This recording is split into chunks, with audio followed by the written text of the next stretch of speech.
दोस्तों नमस्कार। मार्केट की बात करते हैं, शेयर बाजार की बात करेंगे।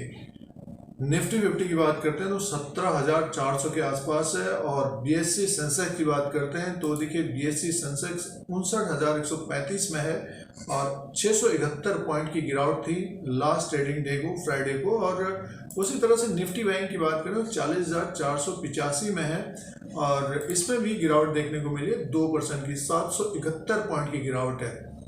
थोड़ी बहुत तेज़ी देखने को मिल रही थी निफ्टी 50 में, बट फिर से एक तरह से दबाव देखने को मिल रहा है। निफ्टी 17,400 के आसपास आ गया है।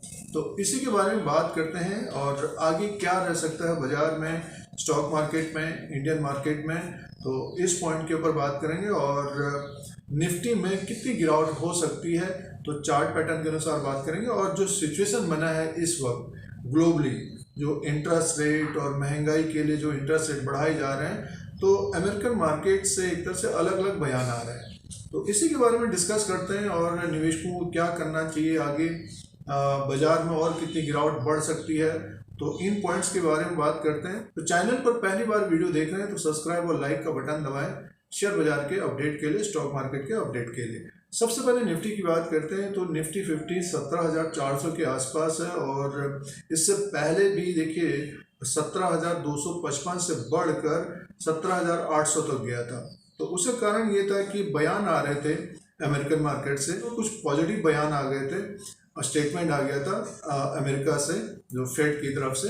तो मार्केट में एक तरह से तेज़ी थी और ओवरसोल्ड की स्थिति बनी हुई थी। तो 17,800 तक निफ्टी 50 पहुंचा। फिर से देखिए फेड का बयान आया है कि इंटरेस्ट रेट आगे और बढ़ सकते हैं, तो इसीलिए फिर दबाव देखने को मिल रहा है। और निफ्टी 50 17,500 के नीचे ट्रेड करने को लग गया। तो देखिए 17,400 के नीचे आ गया। और निफ्टी के अगर हम लो की बात करते हैं, लास्ट फ्राइडे को 17,324 का लो बना लिया है। तो 324 को अगर ये ब्रेक करता है तो मान के चलिए फिर ये 255 के आसपास आता हुआ दिखेगा। और 255 को अगर ये ब्रेक करता है निफ्टी, तो फिर 17,000 को भी ब्रेक करता हुआ दिखाई दे सकता है और फिर 16,770 तक आता हुआ दिखाई देगा। ये पीवट लेवल्स के अनुसार है, चार्ट पैटर्न के अनुसार है। और निफ्टी का जो चार्ट है एक तरह से बेयरिश ट्रेंड बना हुआ है दिसंबर के महीने से बेयरिश ट्रेंड बना हुआ है और पिछले 2-3 महीने से दबाव देखने को मिल रहा है।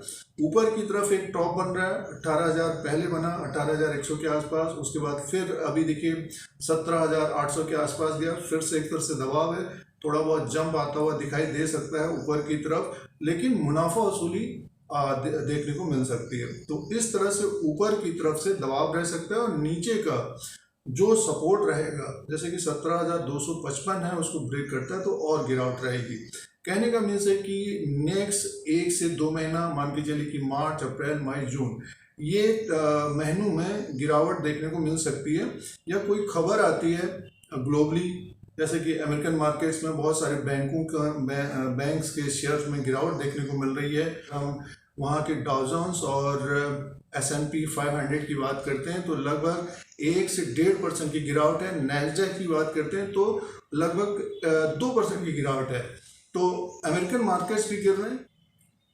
अमेरिकन मार्केट्स की बात इसलिए होती है क्योंकि वहाँ पर सारी बाजारों की नज़र होती है, किस तरह का ट्रेड हो रहा है, क्या बयान आ रहे हैं, उसी के अनुसार ग्लोबल मार्केट या भारतीय बाजार भी चलते हैं। देखिए अमेरिकन मार्केट्स में कुछ समय पहले एक तरह से गिरावट थी, बट भारतीय बाजार में ज़्यादा गिरावट देखने को नहीं मिल रही थी। अब देखिए फिर से गिरावट स्टार्ट हो गई है। तो उसका कारण ये है कि कंपनियों के नतीजे जो एक तरह से मिले जुले नतीजे थे और आगे जो इन्फ्लेशन का एक डर बना हुआ है, इंटरेस्ट रेट जो बढ़ रहे हैं, तो उससे ग्रोथ कम रह सकती है। इसीलिए भारतीय बाजारों में भी गिरावट है। तो नेक्स्ट 1-2 महीना इंपॉर्टेंट रहेंगे। बाजार में अगर गिरावट बढ़ती है तो निवेशकों को एक तरह से धीरे धीरे अपने अच्छे शेयरों के ऊपर नजर रखनी चाहिए। तो आगे मार्केट में एक तरह से दबाव रह सकता है। निफ्टी 50 17,255 को अगर ब्रेक करता है तो 16,770 तक आता हुआ दिखाई देगा। और नेक्स्ट 2-3 महीने में लगभग 16,000 के नीचे भी आता हुआ दिखाई दे सकता है निफ्टी 50। नेक्स्ट 2-3 महीना इंपॉर्टेंट रहेंगे मार्केट के लिए। गिरावट अगर बढ़ती है तो अच्छे शेयरों के ऊपर नजर रखनी चाहिए हमारे अनुसार। इस तरह का वीडियो देखने के लिए चैनल को सब्सक्राइब करें, लाइक करें, शेयर करें, कमेंट करें। जय हिंद, वंदे मातरम।